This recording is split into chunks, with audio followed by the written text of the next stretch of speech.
mois, c'est le début de cette année 2025, déjà un quart de siècle des années 2000. Ouf, ça met une petite claque quand même. Bienvenue dans ce podcast si vous nous rejoignez. C'est la première fois que vous écoutez la matrescence parce que vous êtes de plus en plus nombreux et nombreuses. Je dis nombreux parce que oui, il y a des papas et heureusement, peut-être même des tontons, des grands-pères, des cousins qui écoutent. Donc ça veut dire que les hommes s'impliquent de plus en plus et ça, on est ravis. Donc 2025, j'espère que ça va continuer sur cette trajectoire. Cette nouvelle année 2025, eh bien, qu'est-ce que ça amène ?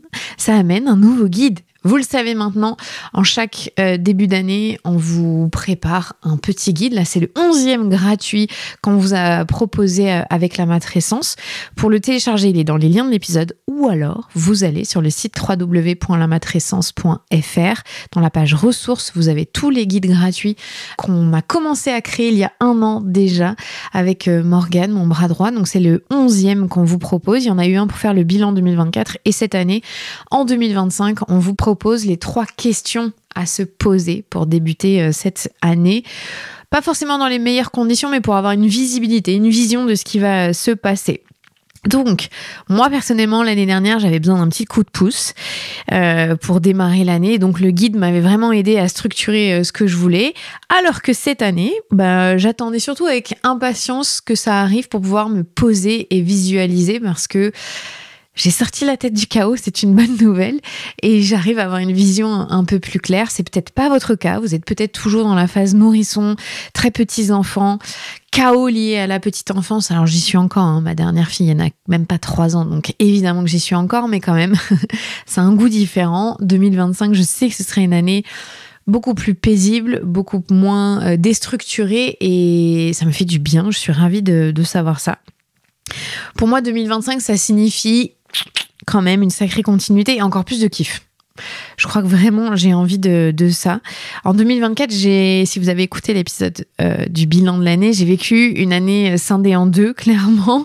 La première partie, elle a été très accaparée par la mononucléose que j'ai eue, qui m'a fracassée, soyons très honnêtes. Et donc, j'ai eu du mal à m'en remettre. Et puis, les 6 derniers mois de l'année, là, c'était clairement beaucoup plus simple pour moi de me sentir alignée avec moi-même, ma santé allait mieux, tout s'est un peu emboîté et même mes filles ont commencé à dormir quasiment la nuit entière maintenant, quasi tout le temps. Et ça, c'est un bonheur incommensurable. Donc 2025, je suis prête, j'ai de l'énergie. J'ai quand même dit ça l'année dernière, je m'en souviens très bien. Et c'est vrai, j'avais la patate au début 2024. Mais ça s'est vite estompé quand je me suis mangé la mononucléose en pleine face. Donc je ne sais pas ce que tu m'en réserves 2025, mais je crois que je suis prête. Alors, petite précision, si vous ne ressentez pas du tout l'excitation que j'ai moi-même au micro dans vos oreilles, franchement, je compatis parce que entre 2022 et 2023, à aucun moment j'ai ressenti de l'excitation. J'étais dans une période très très noire de ma vie. J'en ai beaucoup parlé dans des épisodes précédents. J'allais être diagnostiquée en dépression sévère au début de l'année 2023, donc vraiment je ne comprenais pas cette hype autour du début d'année. Et puis en fait il y a quand même eu de la lumière au bout. Donc on est cyclique. Parfois l'hiver, pour beaucoup d'entre nous même, c'est synonyme d'hibernation. Et c'est pas grave, c'est très bien comme ça. Si votre début d'année, vous ressentez que c'est ce moment d'élan, d'impulsion, ça arrive au printemps, et bien simplement, c'est que votre corps, il est aligné avec les saisons et c'est super de cette manière-là. Moi, je crois que j'adore les nouvelles années parce que y a une psychologue qui l'explique très bien. On est capable, quand on bascule d'une année à l'autre, à séparer sa version précédente de soi-même à la version qui arrive physiquement parce qu'il y a ce changement, même si ce n'est que figuratif. C'est comme une rentrée scolaire, ça fait toujours du bien parce qu'on se dit on peut redémarrer sur quelque chose de plus clair. Mais comme le dit très bien une de mes amies, Alison Cavaillé, la fondatrice de Tajine Banane, j'aime beaucoup l'image qu'elle utilise. Elle dit des trains, il en part tous les jours. Donc si vous avez envie de prendre un train qui vous emmène vers un nouvel élan et que c'est pas au mois de janvier, mais que c'est au mois de février, avril, mai ou que c'est dans 2 semaines, eh bien c'est parfait ainsi. Je veux vraiment pas donner de la culpabilité ou de la pression. Au contraire, c'est plutôt là un outil qui va vous permettre de prendre un peu de recul et d'avoir de la clarté sur ce qui va se passer en suivant, parce que c'est important quand on a des enfants, on est tout le temps un peu dans cette roue du hamster et on a besoin de faire pause de temps en temps. Donc, on va vous guider dans cet épisode, moi incluse, parce que j'aime beaucoup faire cet épisode, pour lever ce brouillard qu'on peut souvent ressentir, surtout dans les débuts de la parentalité. Et donc, n'oubliez pas de télécharger le guide qui va vraiment vous aider. Si vous avez un iPad, vous pouvez écrire dessus, mais c'est mieux de l'imprimer pour poser au clair ses pensées au stylo. Vous allez voir, il est top. Donc, il y a 3 questions à se poser pour démarrer 2025. J'ai du mal à dire 2025. Et la première, elle est claire, elle est classique. Vous savez maintenant, si vous suivez le podcast ou si vous écoutez mes épisodes ou si vous êtes sur les réseaux sociaux ou sur la newsletter d'ailleurs, abonnez-vous sur cette newsletter. Eh bien, on doit choisir un mot. Donc, quel mot pour englober tous vos objectifs ou tous mes objectifs pour moi ? Et trouver un mot en début d'année, c'est pas toujours évident. Moi, c'est une tradition que j'ai depuis des années maintenant. Et je me souviens très bien, je vous parlais de ce début d'année 2022-2023 où j'étais dans le noir total et j'avais choisi le mot briller parce que je savais qu'il fallait que je rallume des parties de moi. La dépression, c'est ça vous pose un voile noir sur tout, ce voile gris même. Il y a une part sombre de vous qui est très présente. Et quand la lumière se rallume, c'est juste incroyable. Donc j'avais choisi ce mot briller pour qu'il jalonne un peu mon année et ça avait été très salvateur. Et j'avais ressenti vraiment cette lumière intérieure qui s'était rallumée et ça avait été un bonheur et une bouffée d'air fraîche très très appréciable. L'année dernière, j'avais choisi le mot stabilité, si vous vous en souvenez. J'ai vécu dans le chaos pendant des années et j'avais besoin de stabiliser dans tous les pans de ma vie. Et donc, la stabilité, c'était pas très funky, pas très sexy, mais franchement, ça m'a bien servi, surtout après la mononucléose. Il fallait que je reparte un petit peu, encore une fois, reprendre ce fameux train. Et je crois qu'on peut dire que là, 2025, je suis stable. C'est plutôt une très bonne nouvelle. Ça n'empêche pas qu'il y a des hauts et des bas. Mais de manière générale, je trouve que ça s'est assez lissé et les hauts et les bas ne sont plus vertigineux, en tout cas pas aussi vertigineux qu'avant. Donc, mon mot de l'année 2025, en fait j'en ai choisi 2, j'ai triché. Mais ça, on s'en fiche, vous faites comme vous voulez, c'est vous qui inventez les règles du jeu. J'ai choisi le mot réjouissance et le mot légèreté. Alors, réjouissance, tout simplement parce que sa définition, je l'adore. Et ça correspond tout à fait à ce que je ressens pour l'année qui arrive. Je vous la donne, c'est manifestation de joie collective avec comme symbole le feu d'artifice. Et vraiment, j'ai envie de ressentir ces émotions très fortes et ce feu d'artifice en moi qui bouillonne sur moi un peu. Alors un peu moins au mois de janvier, on est d'accord, on est tous un peu fatigués, encore dans l'hibernation évidemment. Mais un mot, c'est pour toute une année, donc je sens que ça va monter au fur et à mesure. Si jamais vous galérez à trouver le mot, ce qui est tout à fait compréhensible, ce n'est pas facile de faire ça. Dans le guide, téléchargez-le encore une fois. On vous a fait toute une liste de mots. Il y a une 40aine, voire 50aine de mots qu'on vous a sélectionnés avec soin, que vous pouvez piocher et qui va peut-être vous inspirer, vous donner une petite idée de ce que vous pouvez mettre comme mot sur votre année. Vous voyez, j'ai des mots, j'ai eu briller, j'ai eu briller aux lumières, j'ai eu stabilité, j'ai aujourd'hui choisi réjouissance et légèreté. Donc vraiment pour vous aiguiller, il y a plein de choses à aller piocher dans des mots à droite à gauche. Et j'ai choisi légèreté aussi parce que pour moi ça a été très dur les périodes de postpartum, ça a été très dur l'organisation avec 3 enfants, la lourdeur de ce que ça veut dire d'avoir une famille à 5. Et j'ai envie d'avoir un petit peu plus de légèreté, de sentir que on est dans une routine qui est agréable, qui est clair, où on anticipe les choses de manière sereine, où on fait plus tout à la dernière minute. Et ça va vraiment en corrélation avec le fait que j'ai été diagnostiquée avec un trouble du développement, un trouble du déficit de l'attention, donc le TDAH. Et avoir cette légèreté pour ne plus tout faire au dernier moment et donc avoir cette stabilité, je crois que c'est ce qui me correspond, ce dont j'avais besoin. Et la réjouissance, clairement, c'est, je sais pas, il y a le mot joie, il y a le mot jouissance, il y a le mot partage collectif, du coup, à l'intérieur dans la définition. Et j'ai hâte. Alors, quand vous choisissez ce mot, en fait, ce mot, il doit rentrer dans 3 catégories. Pour votre santé, Voilà pourquoi j'ai choisi aussi la légèreté, la réjouissance. Ça serait bien que les maladies m'épargnent.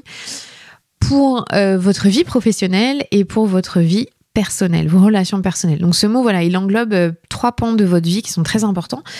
Et c'est pour ça qu'il faut le choisir avec soin. Et je vous le dis, on a fait un petit brainstorming avec les filles qui travaillent avec moi. Et c'est pas si simple de trouver un mot qui correspond à ce qu'on veut et l'impulsion qu'on veut mettre pour une année. Donc 2025, réjouissance et légèreté pour moi. Moi, dans ma vie pro, je vais commencer par cette catégorie-là. Construire cette entreprise qui me tient à cœur, c'est vraiment ça que je veux mettre de la réjouissance dans cette trajectoire de mon entreprise. J'ai envie de profiter du plaisir de pouvoir dessiner comme je l'entends ma façon de travailler, seule ou avec mon équipe. Donc, ça fait 1 an qu'on est sur une semaine de 4 jours. On ne travaille pas le vendredi, il est libre pour tout le monde. Tout le monde n'est pas parent dans ma société, donc c'est important pour moi que chacune ait de l'espace pour faire sa vie. Je l'ai déjà dit, c'est aussi une variable d'ajustement, surtout pour moi, quand mes enfants sont malades ou qu'il y a des grèves, ou que voilà, on a eu des déplacements aussi qui fait qu'il faut qu'on rattrape un peu plus. Mais globalement, on l'a assez bien respecté. Moi, il faut que je mette plus de réjouissance dans ce jour-là, je trouve, donc que j'organise plus d'activités pour moi qui me font plaisir, donc plus voir de copines, peut-être me faire masser ou aller faire un cours de sport, avoir vraiment cette notion que cette journée, elle est dédiée pour moi et qu'elle doit être un peu un petit feu d'artifice avant d'entamer le week-end. C'est comme ça que je la visualise en tout cas. Donc ça, c'est dans ma vision pro. On termine aussi assez tôt, à 17h, donc on a le temps d'avoir des réjouissances en dehors du travail et je trouve que c'est important. Et on travaille à célébrer à peu près tous les 6 mois. Au mois de juin, j'organise une journée entière où l'année dernière, on a fait du surf, on a fait un acrobranche, on a fait un super apéro sur un bateau incroyable au Cap Ferré et à Arcachon.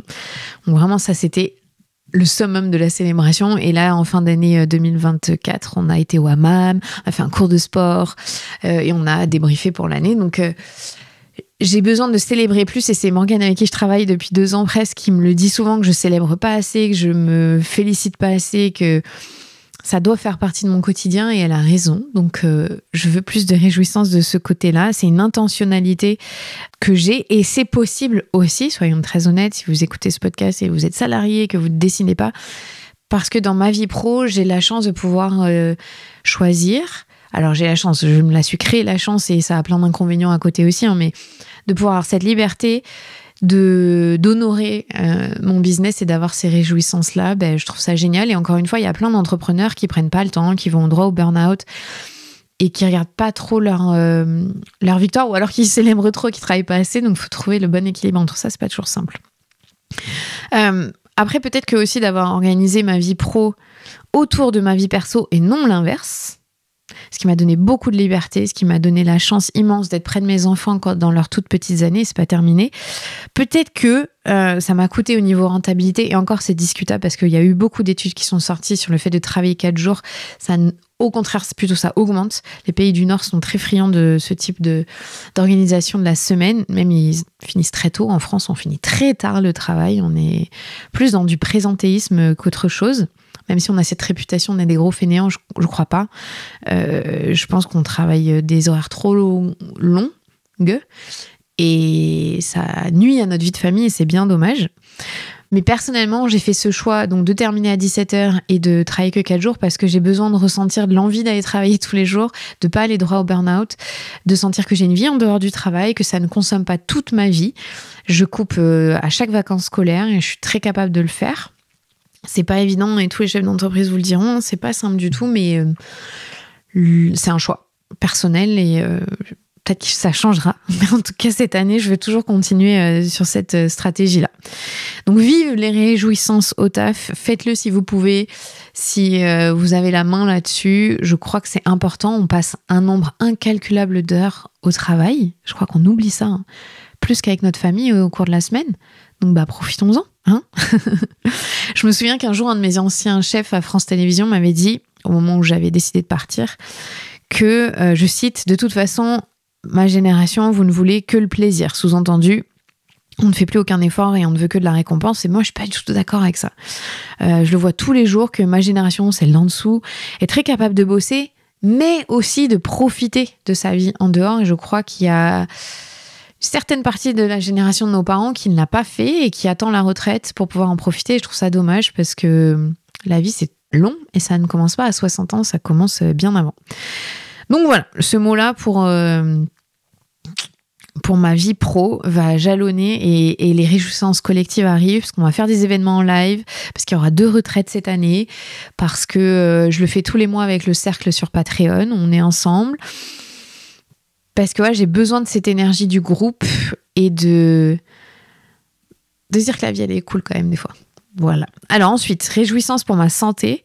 Bon là clairement, j'ai stabilisé cette partie-là, mais je ne suis pas à la merci de virus.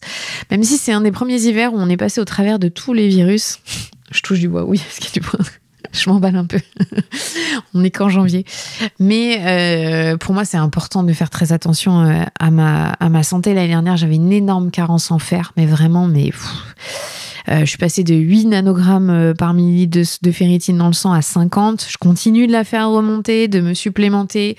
Mes postpartum enchaînés, ma dépression, le fait que j'ai arrêté de manger du jour au lendemain parce que j'étais en choc, stress post-traumatique. J'ai perdu beaucoup de poids, 10 kilos en quelques semaines. Moi, mon corps, il n'a pas du tout aimé. Ça s'est vu, j'ai perdu des cheveux. Enfin, bref, pas super. Mais donc, j'ai stabilisé. Je vous donne juste un petit tips. Je tolérais pas du tout le fer. Je prends ma ferritine via Floradix en bouteille. Ça se commande sur Onaterra, je crois. Enfin, vous pouvez, il y en a d'autres endroits, mais c'est là où je prends. C'est ma sage-femme qui l'avait recommandé. Et j'en prenais tous les jours. J'en avais fait une cure de 6 mois et ça va beaucoup mieux aujourd'hui. Donc, il y a aussi ça qui fait que je suis moins fatiguée.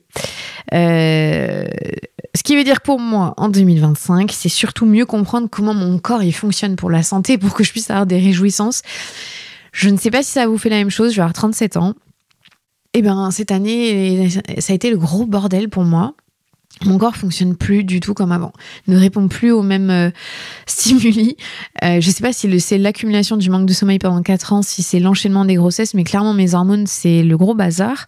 Donc j'ai appris à essayer de bien mieux comprendre mes cycles, à comprendre pourquoi j'avais autant de fatigue, pourquoi j'ai pris 8 kilos en une année, pourquoi j'ai beaucoup plus de fringales, pourquoi j'ai des moments de down qui sont plus forts.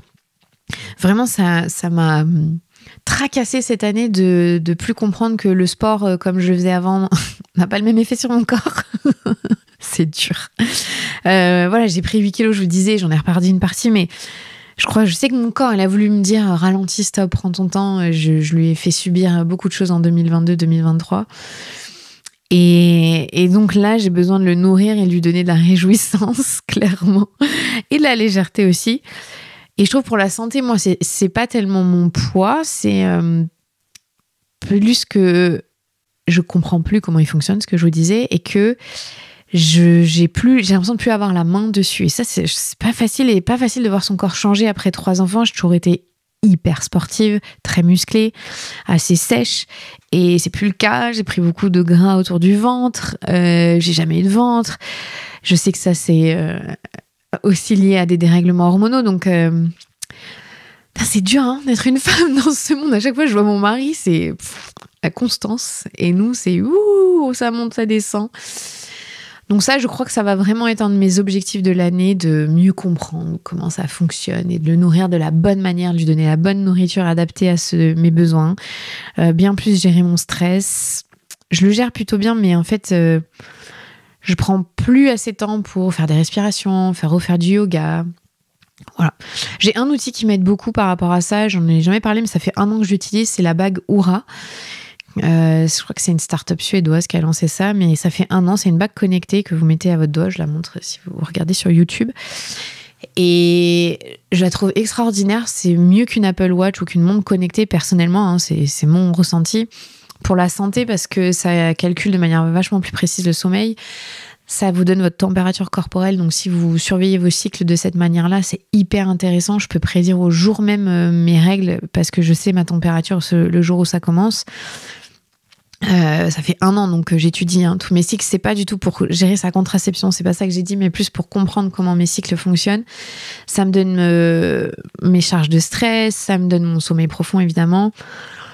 le sport, ce que j'arrive à faire, ma résilience. Bref, j'ai trouvé cet outil super intéressant pour apprendre à gérer sa santé quand on est perdu comme je l'étais en fait. Je dirais pas que c'est pour tout le monde parce que c'est un investissement aussi. Je crois que la bague, elle coûte 500 € et après, il y a un abonnement de 6 € par mois. Mais ça m'a beaucoup aidé à y voir plus clair sur mes dysfonctionnements que je comprenais pas. J'ai aussi été voir ma médecin, on a fait plein de tests au niveau des hormones, donc vous inquiétez pas, je suis suivie, je fais pas ça toute seule en mode wouhou. Mais c'est un outil très intéressant. Donc moi voilà, je suis très sensible à mes changements hormonaux, j'ai un SPM un peu trop fort qu'il faut que je règle. J'ai aussi compris, il y a pas très longtemps, que c'était en lien avec mon TDAH, que j'étais inefficace dans la dernière partie de mon cycle et que fallait que je trouve des stratégies, des astuces, et c'est ce que je suis en train de faire. Donc j'ai envie de retrouver cette année mon plein potentiel de création, de créativité, d'efficacité au travail. Donc je réfléchis à être médicamentée pour mon TDAH. J'ai pas encore pris ma décision claire et nette, mais affaire à suivre. Ça va être un des grands axes, ma santé, cette année, dans les réjouissances. Je sais que le sport, faut vraiment que je m'y mette. J'y suis très bien. J'y vais une fois par semaine, je vais à un cours de sport. Je fais moi toute seule avec le studio Témé, avec un autre programme. Je fais plusieurs choses avec des poids lourds et tout. Il y a pas de souci là-dessus. J'ai une névralgie qu'il faut que je soigne. J'ai soigné mon périnée l'année dernière, mais c'est plus, j'ai envie de mettre des défis.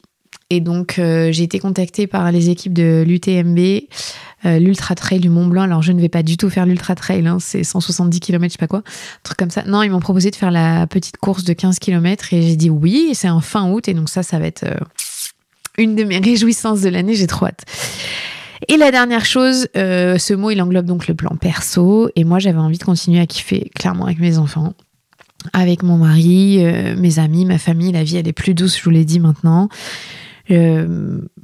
J'aime avoir 3 enfants et je crois que ça, c'est une des grandes victoires.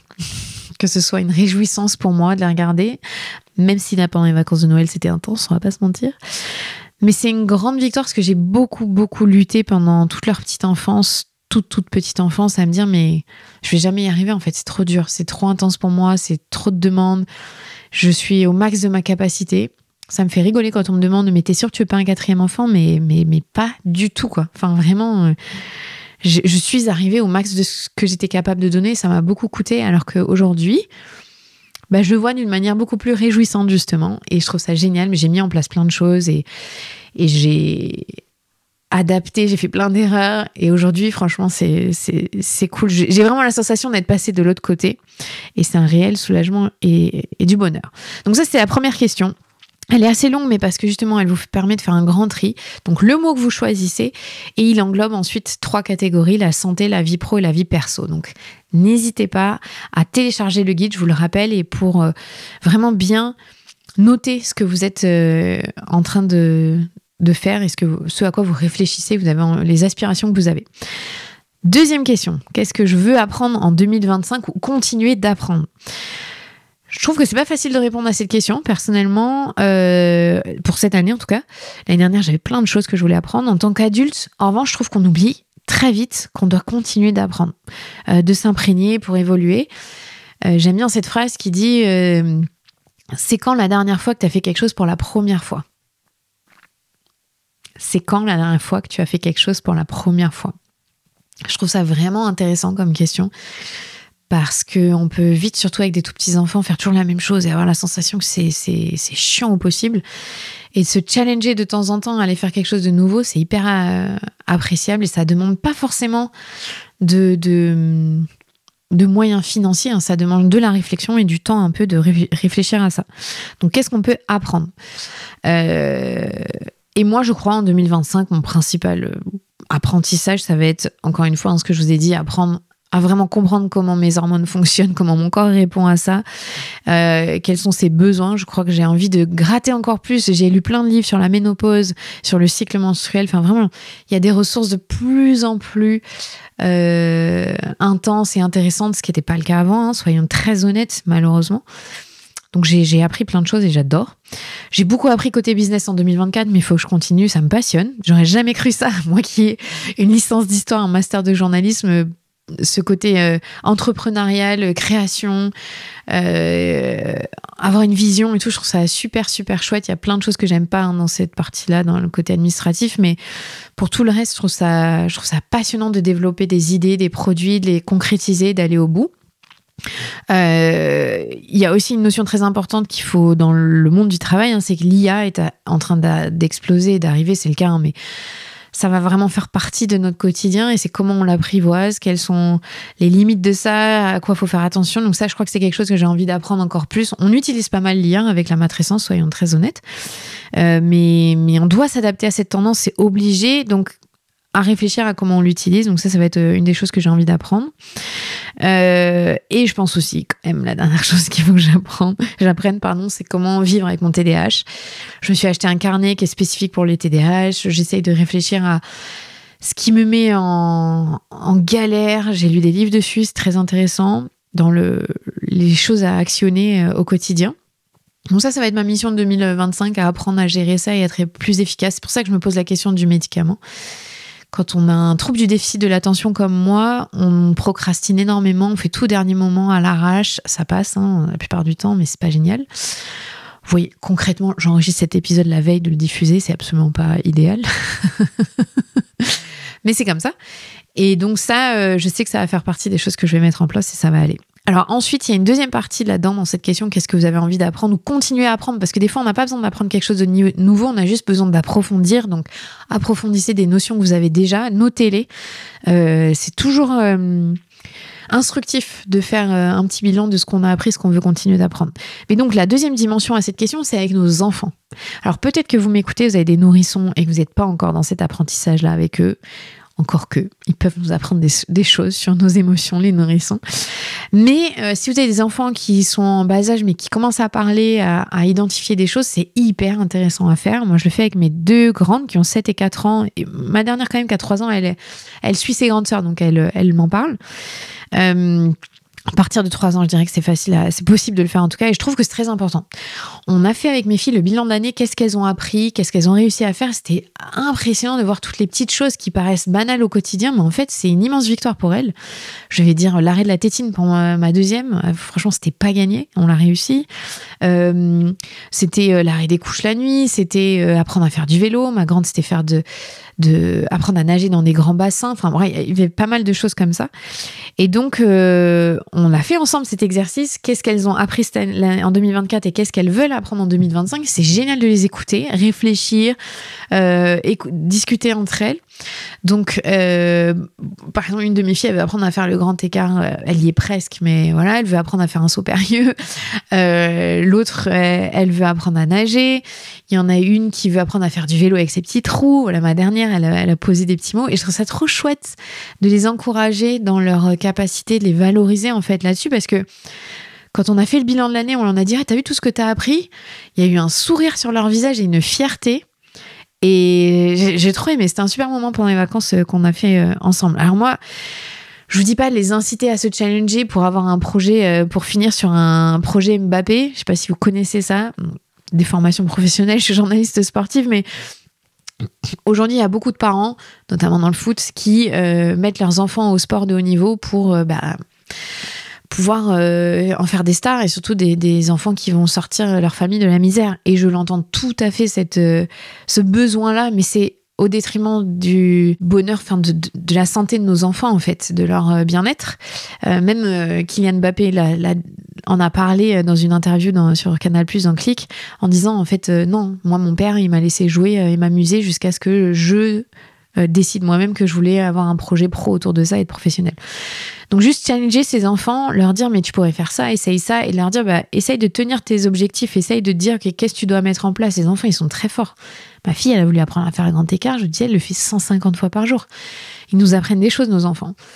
Mais en revanche, voilà, les inciter à avoir cette notion de leur petite victoire, je trouve que c'est hyper important. Donc arriver à dégager une compétence que vous aimeriez acquérir pour vous, mais aussi pour vos enfants, et une activité peut-être que vous aimeriez démarrer, vous n'avez pas osé faire. Lancez-vous, allez-y, jetez-vous dans le grand bain de 2025 et incluez vos enfants. Donc ça, c'est la deuxième question, ce que vous voulez apprendre ou continuer d'apprendre. Et la dernière question, c'est comment est-ce que vous avez envie d'aborder vos relations amoureuses, amicales ou avec vos enfants. Ça, pour le coup, dans le guide, c'est très bien fait. On vous a fait un espèce de tableau récapitulatif où vous écrivez le prénom de la personne et vous dites où vous en êtes dans la satisfaction au nom de vos relations. Et ce qu'il faudrait changer pour que ça s'améliore. Et d'abord, vous commencez par une personne la plus importante, vous-même. Est-ce que vous êtes satisfait de votre relation avec vous-même? Oui, non, plutôt, pas trop. Qu'est-ce que vous voulez changer pour que ça reste comme ça? Qu'est-ce que vous continuez à faire ou qu'est-ce que vous arrêtez de faire? Et ça, vous pouvez le faire avec les personnes les plus importantes dans votre vie. Vos enfants, votre partenaire, votre famille, éloignée ou pas, vos proches, vos amis, vos collègues. Pourquoi est-ce qu'on a inclus cet exercice? C'est après avoir lu le livre qui a été dédié à l'étude la plus longue jamais réalisée par des chercheurs d'Harvard sur plus de 80 ans, sur 1500 familles, pour comprendre quelle est l'origine du bonheur. Ça tient à quoi? Et la principale raison du bonheur des gens qu'ils ont étudié depuis l'après-guerre, c'est quoi? C'est la qualité de leur relation avec leur entourage. Et donc, c'est très important de faire cet audit. Commencez en début d'année, faites-le peut-être une autre fois dans l'année, mais parce que on dit on est la somme des 5 personnes qu'on fréquente ou quelque chose comme ça, j'ai peut-être mal cité, mais on est surtout influencé par l'état de nos relations et ça joue énormément sur notre bonheur. Donc faites ce petit exercice de savoir. Prenez votre stylo, peut-être vous êtes en voiture, peut-être vous m'écoutez en train de faire la cuisine, en train de marcher, en train de faire du sport. Je sais jamais où vous m'écoutez. Je me dis peut-être aux toilettes, je vous ai peut-être grillé. Mais sortez de là, imprimez votre guide et faites cette petite audit qui va sûrement vous révéler des choses inattendues. Moi, j'aime bien le faire. C'est un peu intriguant et un peu stressant même de se dire, attends, si je suis honnête avec moi-même, j'en suis où? Ne serait-ce qu'avec mes enfants, ne serait-ce qu'avec mon mari. Sauf que une fois qu'on a le résultat, on peut prendre ses responsabilités et agir. Et on a du pouvoir, on peut agir. Donc faites-le. Comment vous avez envie d'aborder ces relations-là? Choisissez les relations. Et ces 3 questions-là, elles sont vraiment importantes, je trouve, parce qu'elles permettent de donner une visibilité. On n'est pas là pour choisir des objectifs forcément, on est là surtout pour avoir une vision. Parfois, on se laisse un peu trop porter et on subit. Et c'est très souvent le cas quand on est parent, je trouve, on se laisse très vite emporter, sauf si on est les rois de l'organisation avec un truc militaire et on est trop fort pour ça. Et alors là, je vous salue, chapeau, moi, ça n'a pas été mon cas, ça a été un lourd apprentissage. Mais en revanche, une fois qu'on met en place ce type d'exercice, c'est beaucoup plus fluide. Donc, je vous laisse à vos stylos, à votre guide, avec ces 3 questions, votre mot. Encore une fois, je vous rappelle, on a des mots à vous suggérer dans le guide, donc si vous avez un manque d'inspiration, allez-y. Ensuite, vous avez la question de ce que vous avez envie d'apprendre cette année ou continuer d'apprendre. J'inclus vos enfants. Et la 3e question, c'est comment vous avez envie d'aborder vos relations amicales, amoureuses, familiales et ce qu'il faut faire pour qu'elles soient mieux ou pas. Peut-être qu'il faudra sortir certaines relations de votre vie, mais c'est pas grave. C'est comme ça. Votre mot de l'année, envoyez-les sur Instagram, mettez en commentaire, ou même ici sur Spotify, vous pouvez commenter. Je crois qu'Apple commence à le faire. Ça m'intéresse, j'aime bien voir vos mots parce que ça me donne des idées pour la suite. Donc allez-y, n'hésitez pas à aller faire un tour sur les réseaux sociaux. Merci beaucoup de m'avoir écouté pendant tout cet épisode. Et puis prenez soin de vous. Je vous souhaite une merveilleuse année 2025, peut-être une année douce, sans grand événement qui arrive, mais une année plutôt tranquille et qui fait baisser votre niveau de stress et qui remet votre système nerveux à flot. Et n'oubliez pas, en 2025, on lance notre première formation. Donc, si vous êtes dans cette démarche-là, je pense qu'elle sera parfaite pour vous. Ça sera au printemps. Je fais un petit teasing. Et ça arrive très vite. Merci, merci, merci. Prenez soin de vous à vendredi. Vous venez d'écouter un nouvel épisode de La Matrescence. Merci infiniment pour votre soutien. Si vous voulez découvrir de nouvelles pépites, n'hésitez pas à aller sur le site www.lamatrescence.fr.